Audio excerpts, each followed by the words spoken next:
Hi, I'm Robert with Mountain America's Financial Education Team. I'm here to talk a little bit about money and couples, in particular, how to resolve the conflicts that often arise when we're trying to work with another person about our finances. Now, to begin real quick, to clarify on this presentation, most of the time we will be talking about heterosexual spouses. That's where most of the research has been done. However, what little research there is that I've found would suggest that the principles would apply, I think, fairly generally across any kind of couple. So, diving in, one of the reasons that conflicts begin to arise commonly in financial and couple relationships is because of this truth here. Money has a symbolic potential unlike almost anything else. It is what we pour our hopes and our dreams and our fears and our hurts into in many cases.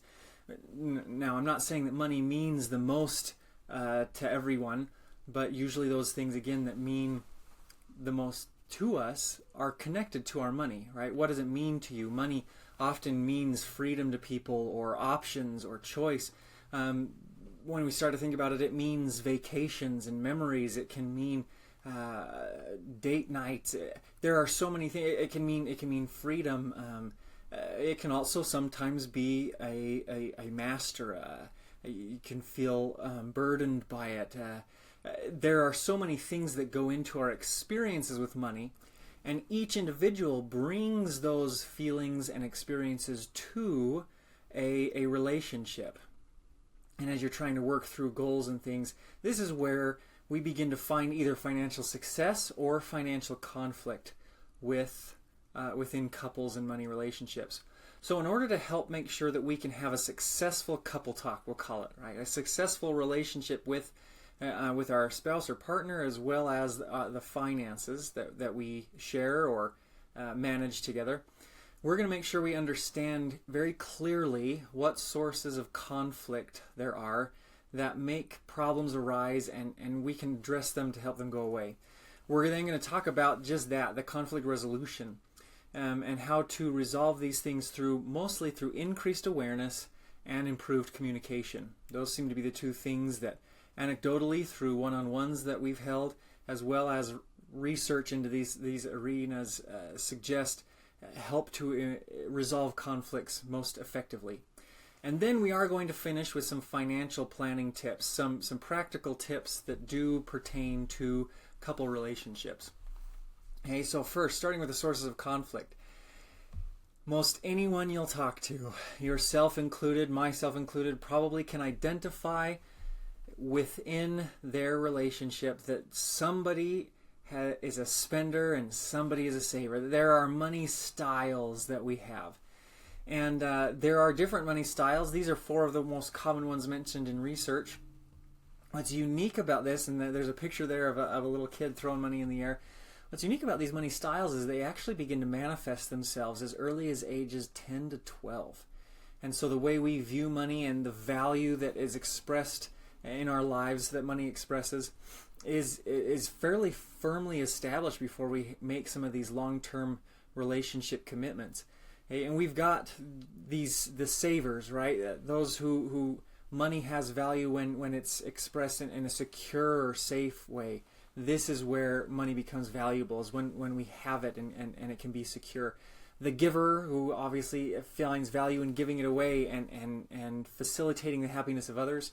We've got the spender, right? This is the person who's looking for experiences, desired commodities, and that's what they're going for. To finish off with the materialist, this is somebody who feels like money can give them power. This does not necessarily mean they're putting themselves over other individuals, but this means that they see money as a tool to be able to function in life and have those kinds of things that they want. Sometimes, obviously, it is connected with prestige, and so there's varying levels to all of these things. But there's not necessarily a ton of negativity here. It can be very easy to feel like, oh, the spender, that's a bad trait. Well, no. Experiences have actually been demonstrated through research to be one of the most happiest things you can do with your money is purchasing experiences can lend to your happiness. And so it's something to keep in mind, not for an accusation purposes, but for an understanding of where somebody's coming from. We've got to begin to think about, well, why is somebody this way? So knowing, though, that this is the source of conflict, because relatively speaking, sometimes these clash, let's make sure we also understand some other sources of conflict that can either build with that or come coupled with it. There is also a relative economic pressure. And I like the term relative here, because going back to the money styles, somebody might come into a relationship thinking, I am a saver, but comparatively or relative to their partner or spouse, they are actually the spender. And it can throw somebody for a loop to suddenly have their money identity completely flipped upside down because of this relationship that they committed to. So when we talk about these money styles and that experience, that's why I say it's not in an accusatory way. It's to try and understand, well, where are we really coming from here? Relative economic pressure and perceived deprivation is something that's very interesting. Usually when you hear economic pressure and deprivation, you begin to think of low income. Low income can be a source of conflict for people and difficulty, but this is not what we're necessarily meaning. Relative economic pressure or perceived deprivation might be the person who's making a $200,000 a year salary plus bonuses, but they're living in a neighborhood where everybody else is making $400,000 a year plus bonuses. And now all of a sudden there's their experience. They are the low income family in the neighborhood, which can be crazy to think about for anybody whose salary is significantly less than that. Okay, but that's the same experience. I've seen this in financial coaching sessions that we've held, where talking to people who are making $40,000 a year, but who experience that contentment, who have managed things in a way where they're in a neighborhood that everyone else maybe is in the same boat, and they're kind of all progressing together. Whereas somebody who is in that $200,000 a year salary range is experiencing this relative economic pressure, and they are in a horrible financial situation. So that can also be a significant source of conflict as you're trying to manage money styles. These next two introduce a concept we'll talk about here in just a second as well, but the perceived opportunity to spend or access funds. Sometimes the spouses or partners might be equal in their access to the funds, but there's a perceived imbalance. Yeah, I know technically I can spend this way, or I can look at our account balances, but it doesn't feel that way whenever we talk about it, right? There's this communication barrier. Maybe the perception is I had a financial counseling appointment with somebody who did work in the financial industry, and their spouse just felt like, no, you're the financial expert. There was this perception of you have to take care of the money, and I can't, like, because of the professional comparison. There's also a perceived capacity to engage in decision making. And that same couple that I was referring to kind of had both of these perceptions that they were fighting, is that I don't have the opportunity or the ability. I don't have the opportunity to spend or the ability to engage in the actual decision-making process. Determining where the funds go can be a huge source of conflict. Money symbolism as well, going back a little bit to the money styles, same kind of thing. What we see the money representing in the relationship does money represent power in the relationship? Can the one who earns the most lord that over the other person, saying, no, I'm bringing the most to this relationship, right? What are the symbols that we are transmitting to each other with regards to our money? But most often you'll notice that most of these don't deal with the actual amount being made. Maybe the top one. But research has found that to just be the case. The evidence suggests that money arguments are less related to the amount of family income and more related to conflict about how decisions regarding the allocation of that family income are made. And anecdotally, again, from the one-on-ones that I have done over the last few years, this would be the case, is that rarely is it completely an issue of dollars and cents, how much is coming in and how much is going out. It is almost always related to how the decisions are made or perceived to be made. With this idea of perception, I mentioned there's a technique that I like to use with in financial counseling appointments with couples, where we begin to address this idea of perception. There is a common phrase that we hear that perception is reality.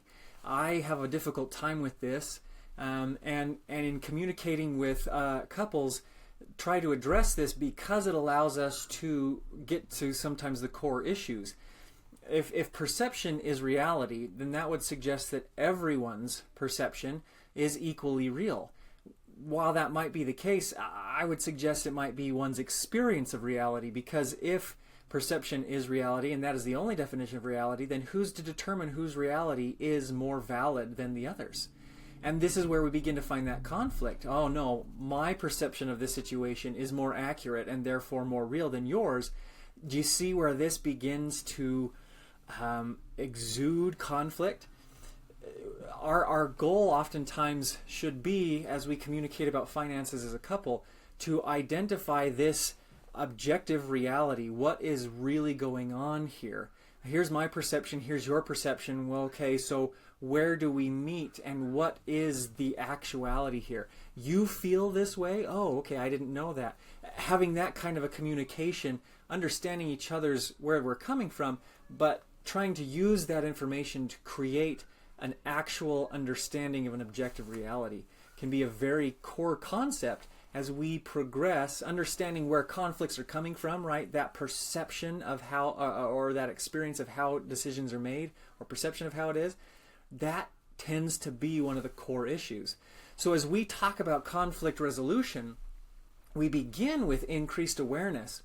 One of my favorite stories to illustrate this concept of perception and reality and what is actually real is a story of 7 wise men of Indostan. Maybe you've heard the poem, but these 7 individuals, they're all blind, and they've never experienced an elephant before. And so they go one day, and one is seeing right through their hands, is feeling the tail, one is feeling the trunk, one is feeling the tusks, one is feeling the ear, one is feeling the leg. And they all come away with a completely different experience of what an elephant is. And they all have that analogy. An elephant is like a snake, the one that's feeling the trunk. An elephant is like a tree, the one that's feeling the leg. And so these men of Indostan disputed loud and long, each in his own opinion exceeding stiff and strong, though each was partly in the right and all were in the wrong. It's this concept, right? We're coming to an experience of finances just a little bit blind as to what really is going on with the other half of our relationship, our partner, our spouse. And so what we need to do is begin to combine that understanding into what is truly real. And that's where we get into this idea, being able to understand why a saver is a saver or a giver is a giver, and validating that experience is what allows us to increase our awareness of this symbolic potential, right? What it is that this money means to our relationship, what it means to our past, what it means to our future, where we want to see things go. So many things are tied to the way we manage our money, and so it's core to understanding all of those elements and creating that awareness of the total situation. When we become more aware, now we can be able to improve our communication. And to start this concept, we got to do a little bit of math that seems relatively easy up front. 50 plus 50, 50% plus 50%, 100%, right? You've got 2 halves that make a whole. Okay, 100% plus 100%, therefore you've got 2 whole pieces. But the problem is that actually 50 plus 50 is still half. When you've got 2 individuals coming together, if each is giving half, you still only have one part of a possibility of 2, right? So this is where we begin to understand this concept of compromise versus commitment. Research shows in a lot of couples this idea of commitment behaviors being key to financial success within the relationship, and not always a settling feeling or giving up one thing to another, but finding the way to fully commit to the financial path or the financial plan or the financial behaviors and goals that we have. One way to help facilitate communication like this is to communicate through values. Very often, and I just had a financial counseling appointment the other day where they met with me, they knew me fairly well, and they had been having a discussion that they'd been married for let's see, it's almost been 17 or 18 years.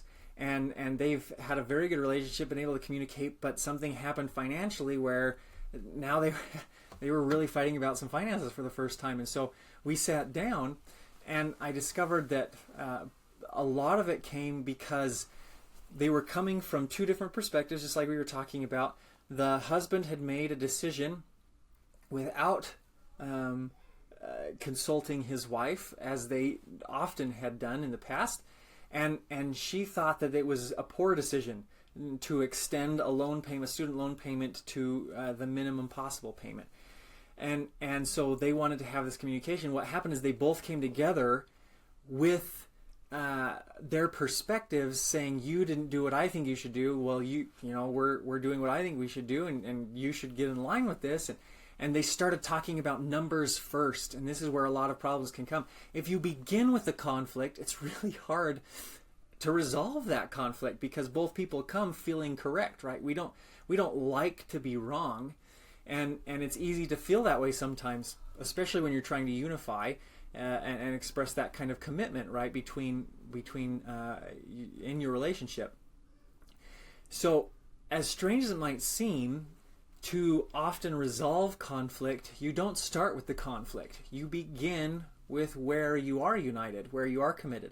And that is often through your values, the things that have kept you together and brought you together in the first place, the things that you are united in accomplishing, these boundaries within which you live your life, right? Decisions that you make are tied back to all of these things, a desire for excellence, a value of family, etc., etc. And so what happens is if you begin the conversation with values, then it can make it easier to realize where the discrepancies are and address the issue with the idea of commitment in mind first and not conflict. Let me give you an example. And I'll share with you how the other one was resolved too. If we start with happiness, for example, let's say we both value happiness, and it's probably our number one value. That's what we're seeking with our money. Now we can begin to, if we're creating a budget for the first time, for example, we list anything that we can think of, behaviors and items that we could purchase, whatever it might be that would facilitate that happiness. You're just brainstorming. You're going to cut things off as you go. But you're starting out with everything that you can think of that unifies you. Yes, this will bring happiness. Yeah, I agree with that. This and this and this and this. You can do it as individually, as a couple. But then you begin to create your goals based off of that value. Okay, if vacations are a great thing for us, they facilitate our happiness, that travel and that experience. Okay, well, how do we want to structure this? How often do we want to go on vacations? What kinds of vacations do we want to go? And then as you begin to do that and attach timing to it and rank them in order of importance and attach timing, well, if we want to do this in 2 years, we've got to do this, then math takes care of the rest, and it's not we should do this or you should do this. And it becomes, okay, we see how this process works. We started with what unifies us. We were able to organize that based on our values hierarchy. Our goals make sense to us. We're committed to this. Here's the timing, and once you take the amount needed divided by the timing left, math takes care of the rest, and conflict begins to diminish. With this couple that I was telling you about, as we were communicating, I started asking questions about other things that they wanted to accomplish in their life and what was really meaningful to them, what they valued, and it came out that they both valued being debt-free. Independent financial independence was a big thing to them, and that's one of the ways that they described that. It also came across they had 6 kids, and he's a teacher, and so right they're balancing a lot of expense with not necessarily as much income as others might have. And it also came across that of extreme importance to them was family and helping their kids start out. They had a goal because of that value of family to help their kids start out with a few $1,000s if they could as they left home and high school and started things out. So it came down to we were able to ask the question. I asked both of them, well, what's most valuable to you? Being debt-free or helping your children start off on that right foot with a few $1,000s? Immediately, without hesitation, they both said, our kids. We would rather have our kids start out well than being debt-free. And because of that hierarchy, we were able to see that the numbers paying off that debt quicker than that minimum payment because of his salary at the time, it would put those other values and goals in jeopardy, and they became unified. Okay, now it makes sense. But it wasn't the husband saying, yeah, see, I told you I made the right decision. It was an understanding of core values, what mattered most, and now they understood why the decision made sense. And so that's why we say communicating through values really begins to minimize significantly these conflicts. One other source of conflict with communication is you got to exercise the financial demons. If any of you are Office fans, I love this little one. Secrets are no fun. Secrets hurt someone. Coming into a relationship, a financial relationship in particular, and keeping these kinds of secrets, whatever they might be, right? Dealing with debt is a very common one. Versus becoming a liar, you got to get them out there. Otherwise, they can't be addressed, and trust can be lost. And that is not an effective way to communicate or create commitment within a relationship by doing this. So get that stuff out there and begin to talk about those values and how to resolve those things. Leads to significantly increased communication. As far as some practical financial planning tips comes, if we've got an increased awareness and can communicate better about finances, then some of these practical things work out in our favor much more easily, and we can see where they fit. For example, budgeting. Going back to some of those sources of conflict, the perceived ability to make decisions about money. Understand with budgeting the distinction between financial tasks and financial decisions. Somebody might be the money manager. They're the ones that make sure the bills get paid and whatnot. But that doesn't mean that individual should also be the one that makes all of the financial decisions. There's a difference between making it happen and deciding why and how it happens. And that's, again, one of those sources of conflict. But it's a practical thing, or who does what versus why it's done. Okay? Don't keep your other half in the dark. Again, one of the biggest difficulties I see with couples, and going back to one of the other financial counseling appointments that I mentioned, was there's a lack of transparency. Maybe both are working and they're both bringing in income and they're trying to manage finances together, but one spouse can't see what the other spouse is doing in their accounts and vice versa. And sometimes that does work with people, but rarely have I seen that lead to ultimate success.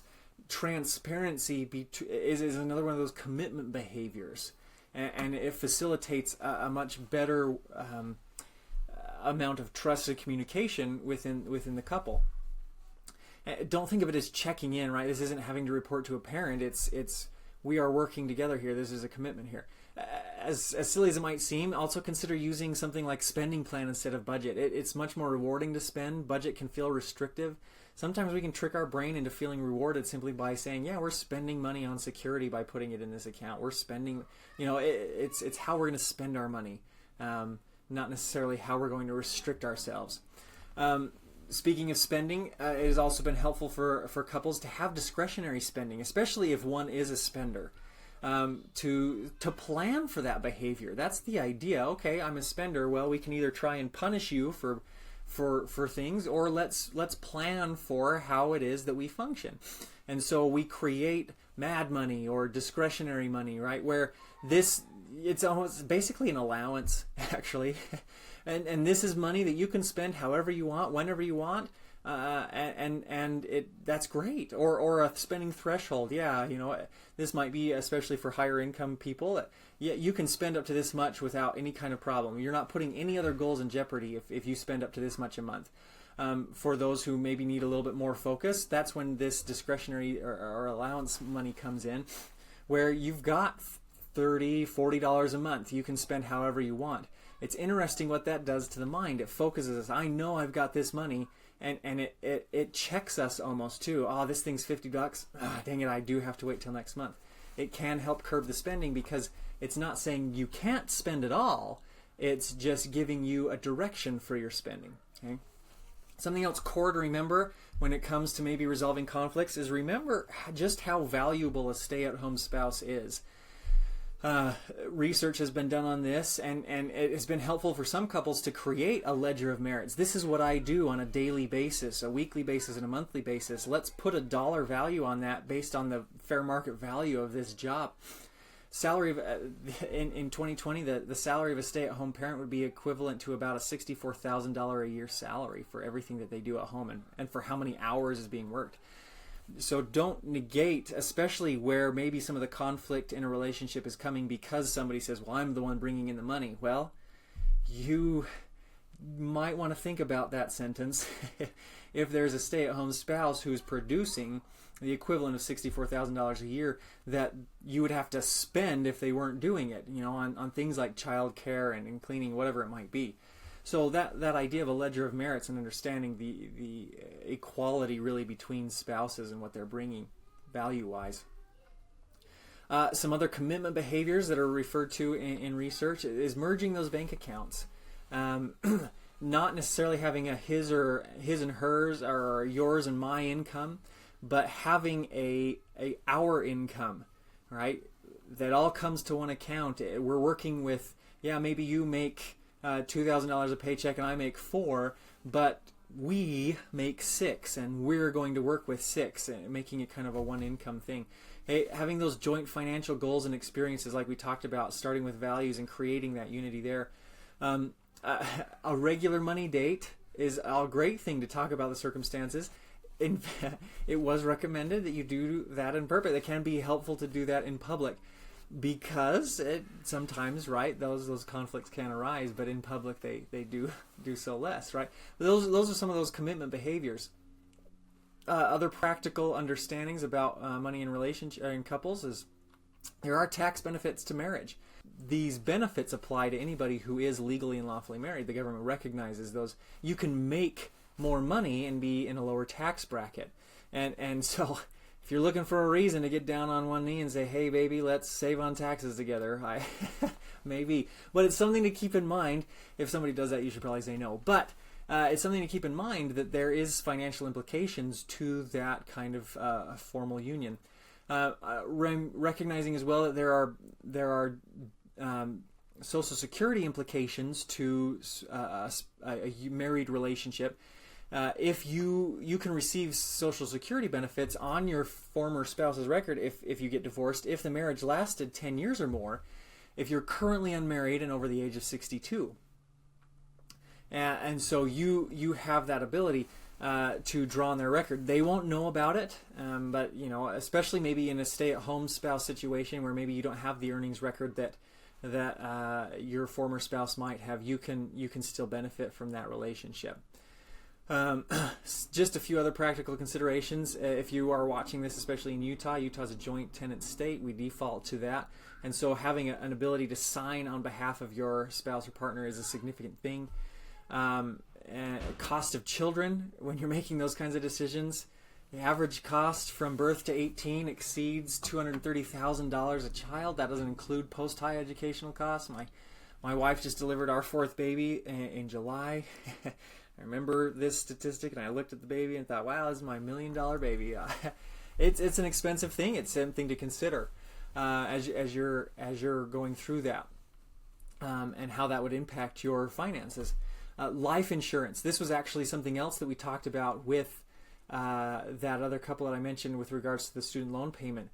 Protecting your plan. Sometimes we hear bad things about life insurance. Obviously, it is something that has to be sold, but you're not too young to consider this. One of the things that she wanted to pay down the debt so quickly for was to try and also make sure that they had enough cash in the bank and less liabilities to provide for in case of death or disability.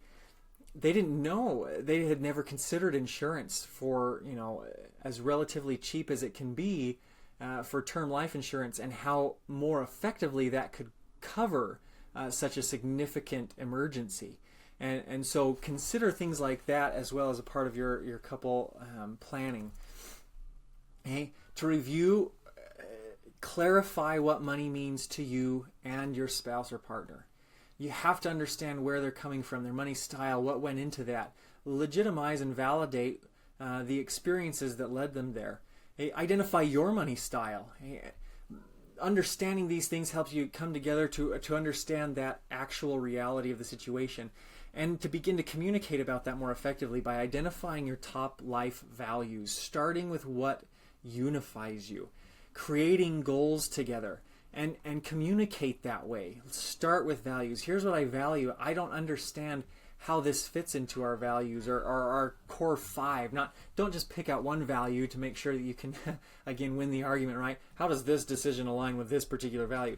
Start with 4 or 5 of those values. Let's see if we can make an understanding of all of these things together. And then evaluate your financial commitment and other possible improved practices within your relationship. What commitment behaviors are you lacking? What could you do further to understand that and be unified to help resolve some of those conflicts? If you're interested in more resources, these are some of the ones that were used to build this presentation and this understanding. If you're interested in having a financial one-on-one with somebody who can help you and your spouse or partner talk through some of the issues and help create a plan, Mountain America offers that service as well. If you schedule an appointment for personal financial counseling, we don't open accounts, things like that. It is purely to help people talk through things like this and understand. So these resources are available to you. It's been a pleasure spending some time with you, and we wish you the very best in your relationship with your spouse or partner and with money and in pursuing your financial dreams.